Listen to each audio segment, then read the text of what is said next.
Tekken 8 has so many insanely strong characters on its roster that it's hard to believe the game actually has balanced characters as well. The lowest win rate in Tekken 8 ranked is about 48%, which just goes to show you how insane the power scaling for every single character on this roster is. This game legit does not have a single bad character, and that speaks volumes. So in this list, I am going to talk about my top 5 most balanced characters in Tekken 8.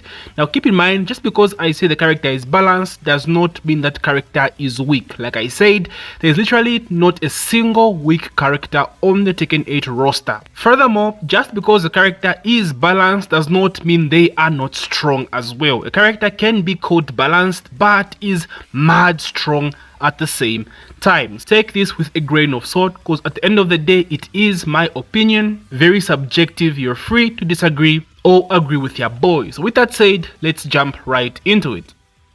Okay, so first up we have Lee Chaolan. Marvelous! And I'm sure this one is not surprise to a lot of you.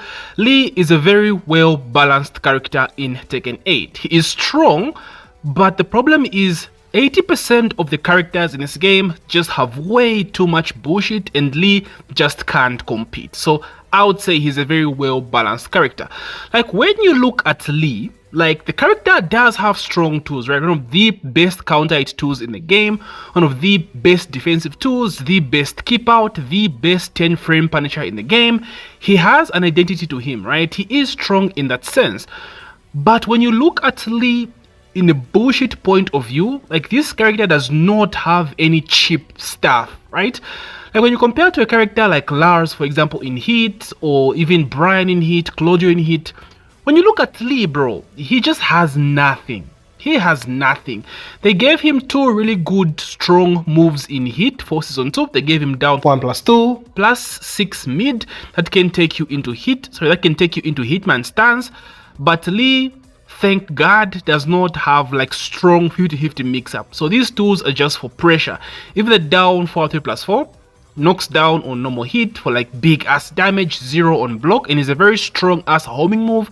But compared to stuff like Claudio down back 1+2 in Heat, you know, Lars, limited entry 2 in Heat, it's just not as good. It's not as oppressive. It's just, this character has no bullshit, right? That's why I say he's a very well balanced character. You actually have to put in a lot of work, time, and effort in learning Lee. However, people say he's a bad character. He's not. It's just that everyone else is just super overtuned in this fucking game, which makes Lee appear bad. But he's still a strong character and well balanced character in my eyes, and this is why Lee Chaolan makes my list as well. We also have my boy Steve Wu on this list. Steve is a well balanced character in my eyes. He is strong, but I think he's well balanced. Like, let's first talk about the bullshit that Steve has in this game. Like, one thing I would consider super cheap with Steve is 5 Fox Fury. Like, this Season 2 move is ridiculous. It's +3 at the wall, and of course he does have that down back 3 as a low mix up at the wall. Now, this was ridiculous before they nerfed it. It was like +11 or some shit, but now at +3 I think it's a bit more, you're able to deal with it better this time around. And it costs so much hit. That's the problem. It costs so much hit. It's still an absurd move, don't get me wrong, but like compared to, again, 90% of the cast, it does not even come close, and it takes up a chunk of hit. And one other thing that makes Steve cheap is his command throws whilst in Heat. He does have command throw 1, which you can use to get a wall splat off of, can get like 90 damage if he burns it in Heat. So that can be considered cheap and difficult to deal with again, but again, it's a high. So it's a mix-up when it goes into Extended Dark. He has Extended Dark 1 as a mid mix-up. That just gives you like 40 damage, so you're losing a bunch of hits to get 40 damage, which again, compared to a lot of other characters in this game, is not enough in my eyes. Or Dark 2, which is a launcher, but it's -14 on block as well. So his hit is okay, one of the most balanced hit mechanics in the game as well, outside of 5 Fox Fury, of course. And then you look at other things that he has outside of hit, and it's like, okay, what is it that makes Steve cheap in this game, right? Back 1 is still back 1, but it's not as prominent as it was back in like Tekken 7 or even the previous games. It's a bit more easy to deal with in Tekken 8. We have hit stuff, hit burst, right? A lot of high crash around this time around, and Steve got a lot of his counter hit stuff nerfed. He does not control the neutral anymore like he used to back in the day.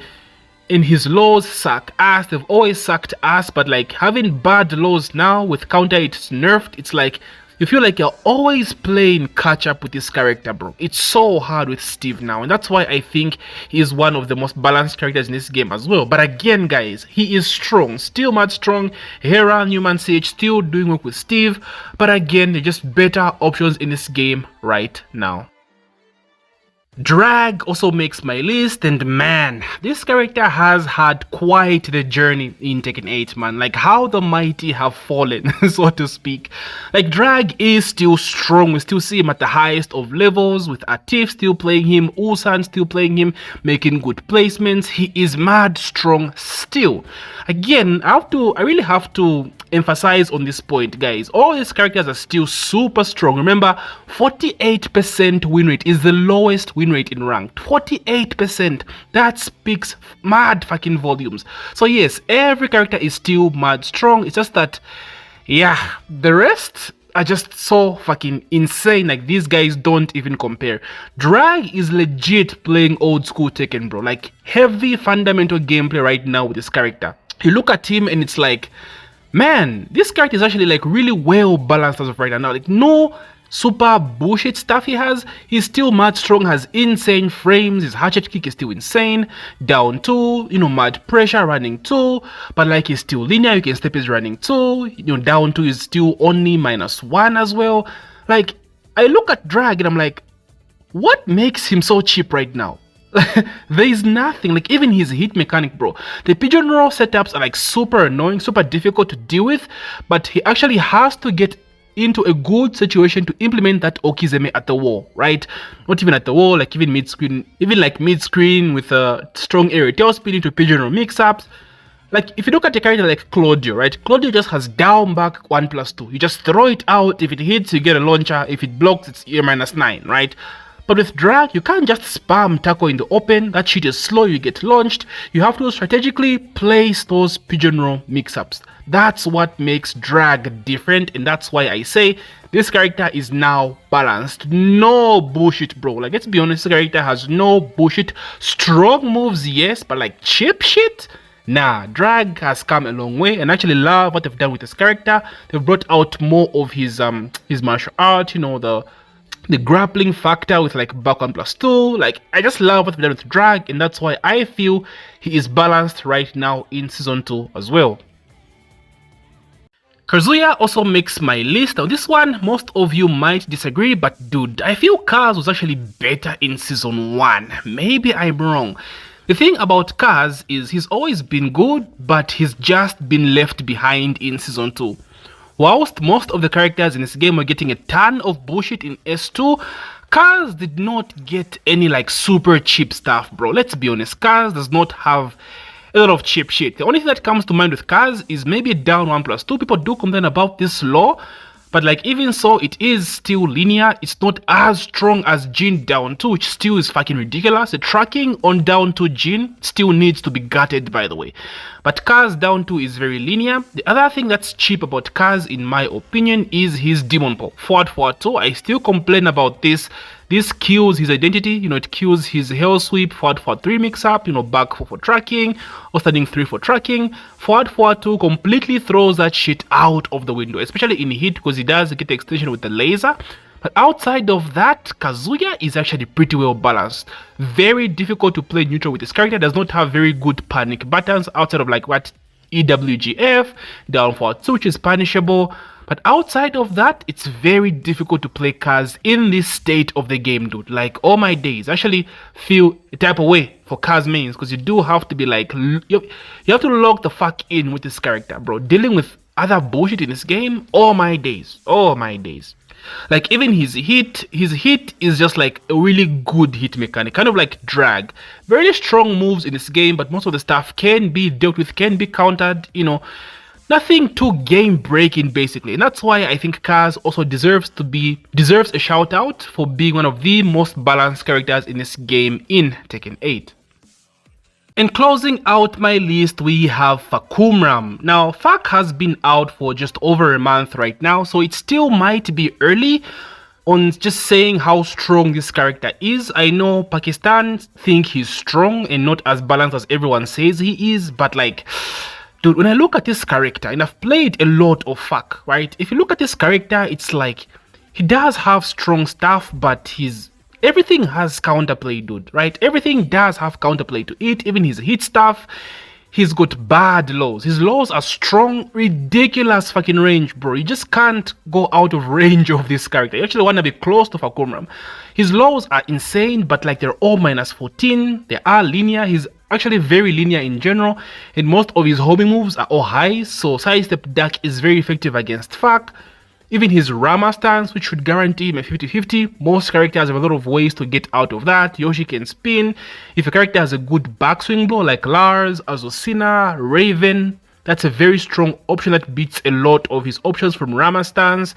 There's just so much counterplay to Fak, bro, and I don't see anything crazy with this character, at least so far. Things can change in the future.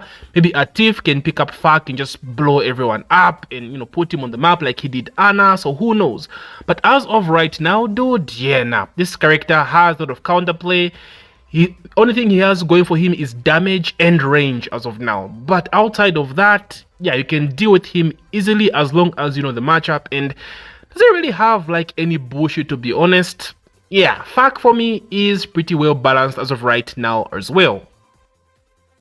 So there you have it, boys. That is my list. I know a lot of you guys will disagree. That's okay. I would love to hear your top 5 as well. So let's talk about it, boys. If we talk about some honorable mentions, it's a bit difficult, bro, because I don't feel there are that many quote-unquote balanced characters in this game. But off the top of my head, I would think of Heihachi, but Heihachi does have that warrior's instinct, bro. That shit is fucking ridiculous. Grey health deletion for 1 round is still insane. So I just for that fact alone, I can't add Heihachi, bro. It's ridiculous, right? People talk about Lily, like, bro, Lily balanced? Are you insane? That bitch just walks everything in this game. She just steps everything. Her back turn is ridiculous. Her hit smash back turn. Yeah, Lily is still much strong, very, very underrated. People mention Azocina as balanced. I think Azocina is very slept on. That character is still super, super strong. But honestly, I would hear Azocina shouts, and I think I would add down my honorable mentions. Outside of that, yeah, I don't see anyone else here being called like super, super balanced, bro. Everyone else is just ridiculous. Devil Jin has been turned into something insane. Morning Crow 50-50 is now insane. Hell Sweep from Hit. Like, yeah, it's a very short list, boys. It's a very, very short list. But anyway, I would love to hear your opinions. Let's talk about this Nemi gang. Thank you so much as usual for taking time to watch my video. If you've made it this far, please don't forget to hit that like button, subscribe if you're new, and may the Freneta be ever in your favor. GG.